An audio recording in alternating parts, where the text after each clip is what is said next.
and welcome to my kitchen.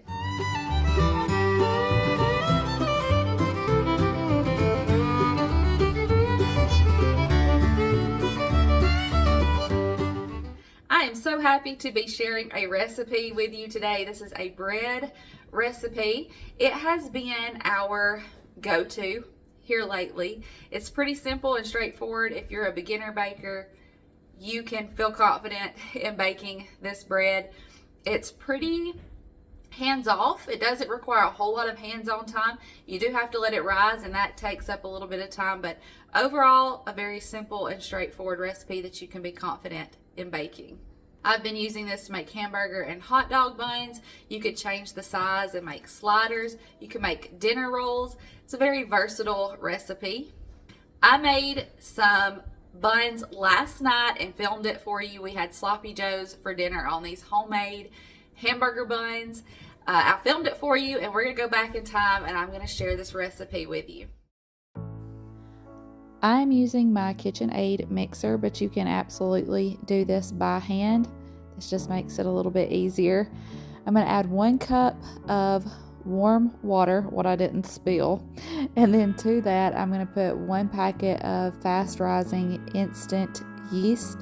If you're not using a fast rising yeast, then you will need to let this proof for about 10 to 15 minutes, but if you're using a fast rising yeast, you can just keep on going and add all your ingredients in. You don't have to wait and let it proof. I'm going to add 3 tablespoons of white sugar,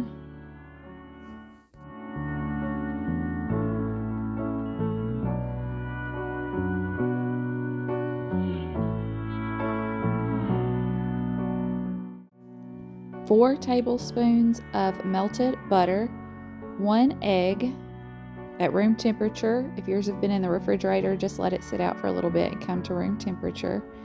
And then it's a little bit hard to see, but I also add in about a teaspoon of salt. I don't measure it, I just shake the salt in, and also about a teaspoon of olive oil. And at that point I turn my whisk on and I start adding my flour. Now you're going to need about 3 cups of flour, more or less. It's just going to depend on the day, the humidity in the air, all kinds of things, but about 3 cups of all-purpose flour. And I usually add the first 2 cups with my whisk attachment, and then I'll swap it over to the dough hook and add the remaining flour.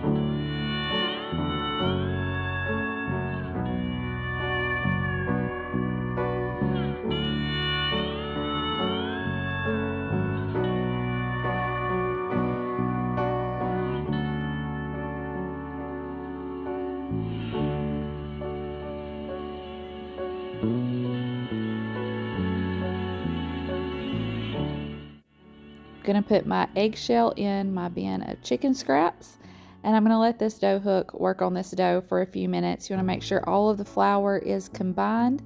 Now you want your dough to be a little bit tacky, but not incredibly sticky. You want it to pull away from the side of the bowl, but still feel a little bit tacky when you touch it. If you feel like you need to add more flour, go ahead and do that, just a tablespoon or so at a time, until you feel like your consistency is where it needs to be.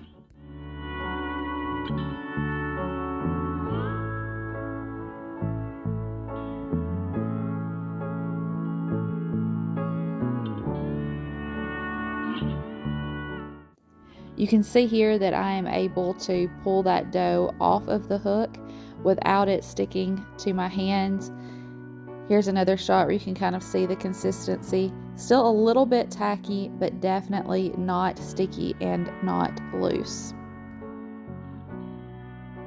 Called Audrey in to help me out while I had the dough in my hands. She put a little bit of olive oil in the bowl and we're going to just coat the bowl as well as our dough with that oil, and we're going to cover it and let it rise. The oil keeps it from sticking to the bowl.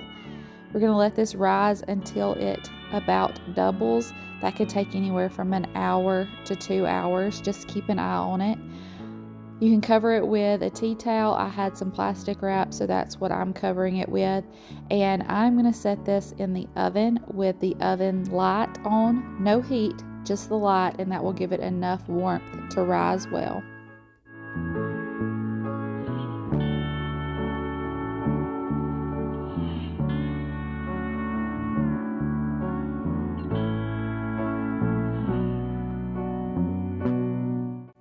After your dough has doubled in size, you're going to pull that out, and we're going to go ahead and form our buns, and we're going to let them rise for a second time.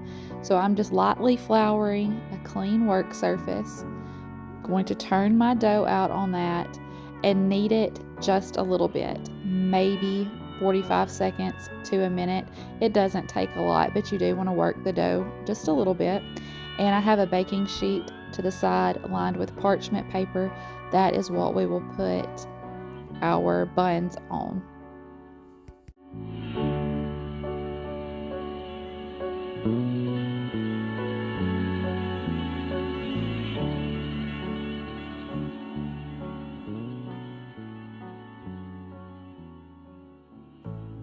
I am making 10 buns with this recipe. I've made it before where I made 8 and made them a little bit larger. You could do 12 or 14 and make sliders or even dinner rolls with this recipe. But we found that making 10 is about the size that we really like. And you could weigh out your pieces of dough and make sure they're all exactly equal amounts. We don't do that around here. We're not going for perfection, just some delicious hamburger buns. And I just kind of tuck the bottom in, and then I find a spot on my counter that doesn't have a lot of flour. You want it to be able to stick just a little bit, give a little bit of resistance. Cup my hand around the dough and kind of swirl that in a circle. It makes the top nice and flat and tight.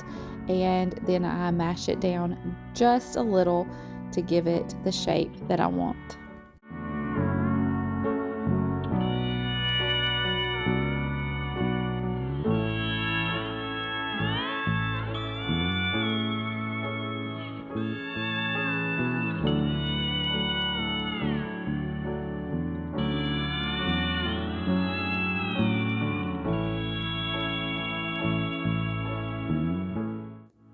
I covered my buns with a towel and let them sit for about another hour until they doubled in size again. And now I'm going to brush the top with some milk and sugar. I have about a tablespoon of sugar mixed in with that milk, and I'm just going to brush that over the top. This will give them a nice golden brown, sweet top, and it will also help our sesame seeds stick to the top. You don't have to add sesame seeds. I just feel like it puts them over the edge.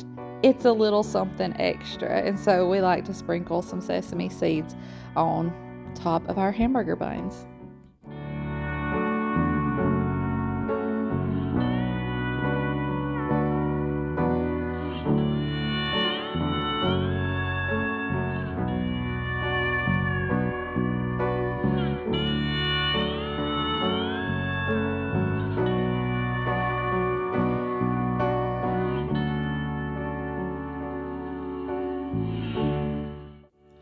Now these are going to go in a preheated 350 degrees Fahrenheit oven for about 18 minutes. And that's what they look like when they come out. Y'all, they are so good and they smell so good as they're baking. The whole house smells delicious. We had these as sloppy joes. We did the Pioneer Woman sloppy joe recipe. I did not film that, but if it's something you'd like to see, let me know and we can do that in the future because it was delicious. I'm cutting into these buns while they're nice and hot because we couldn't wait. Look how beautiful, y'all. Oh my goodness, they were delicious. I hope you enjoyed it. If you're going to try out this recipe, let me know, and let me know how it works out for you. A little tip for you, a little something that I have found. If you want a softer bun, eat these fresh the same day, just right after you're done baking them. If you want a bun that is a little more sturdy, is that a good word for it? Let these rest overnight and have them the next day. It does change the texture of the bread a little bit. If you enjoy these kinds of videos and you're not already subscribed to our channel, we would love for you to hit that red subscribe button down below and join our crew. And if you're already one of us, then you know what I'm going to say. We love you.